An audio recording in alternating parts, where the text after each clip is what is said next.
I have worked in regular, conventional, negative, positive double knitting up to this point, and we want a short row, which means we're going to need a short row on both sides. I've been using alternative rotation purling in this knitting, so you'll see that some of my stitches are sitting unconventionally, but it makes no difference.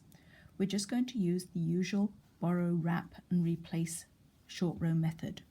So first I'm going to make my front short row, and because my yarn would normally be leading away at the back of the work like that, I'm going to leave it there. I'm going to slip the stitch. I'm going to take the yarn around its throat and return it to that needle. But in fact, before I return it, I could just leave it there because I need to do the same on the other side. And so I'm going to keep my yarn where it normally want to be after doing a purl. Then I'm going to borrow the next stitch for a moment and take the yarn between the needles, and then I can put both of the borrowed stitches back on the left needle. Now I can turn my work around,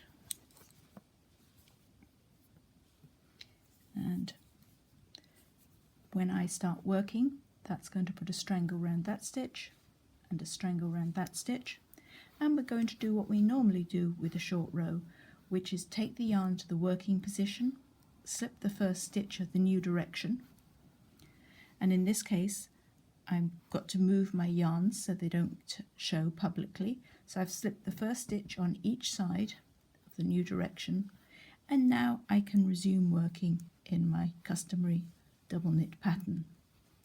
And there's nothing else to do to that short row until we work across it and neaten up those wraps. So I'm just going back to working in pattern.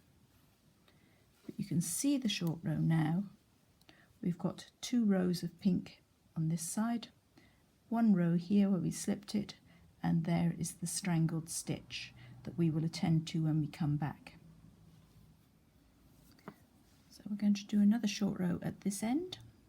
So I've got my yarn in the normal knit position, borrow the stitch, move the yarn forward, going to bring that yarn to the normal purl position, borrow the stitch, take the yarn between the needles away from me, and slip both of those borrowed stitches back to the left needle.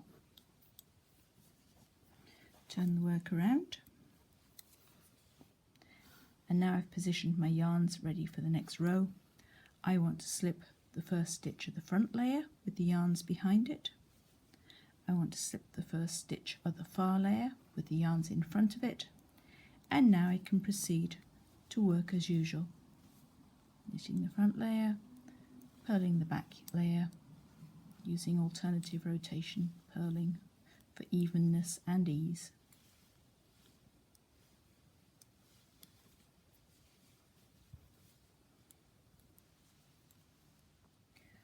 Once you've worked as many short rows as you wish, in this case I've done 4 short rows, so you can see there's 4 rows of pink, and on this side it's harder to see the wrapped stitches, but there's one there and there's one there. But if we look on the other side, you can see how our pink yarn has grown, and there's a wrapped stitch there, and there's a wrapped stitch there, another one here and another one there. So I've done 4 short rows on this now, and all we have to do is neaten them. These are the 2 stitches that have the wrap. There's this one on the front followed by that one on the back. So we work in pattern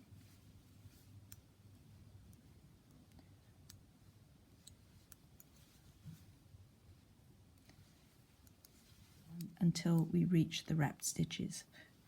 That's where we floated the yarns between the layers. It isn't part of the wrap, don't worry about it.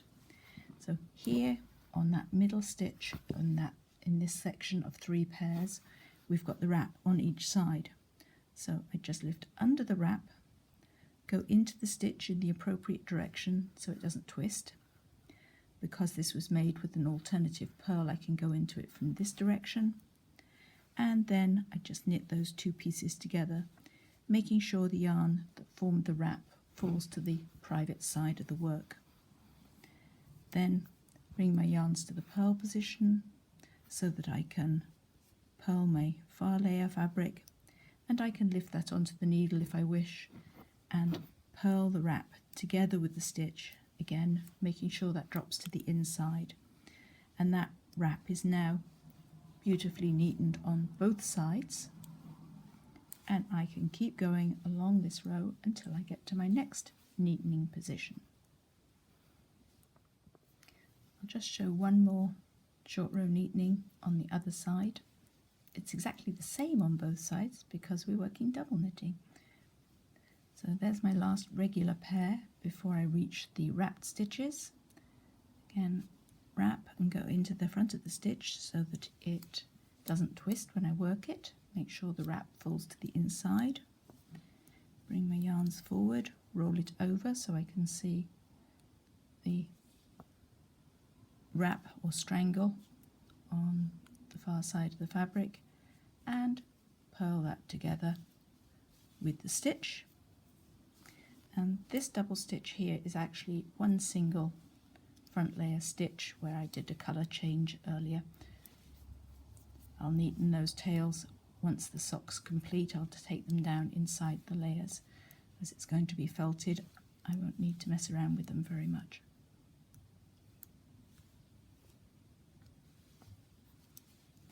And there are our beautifully elegant short rows.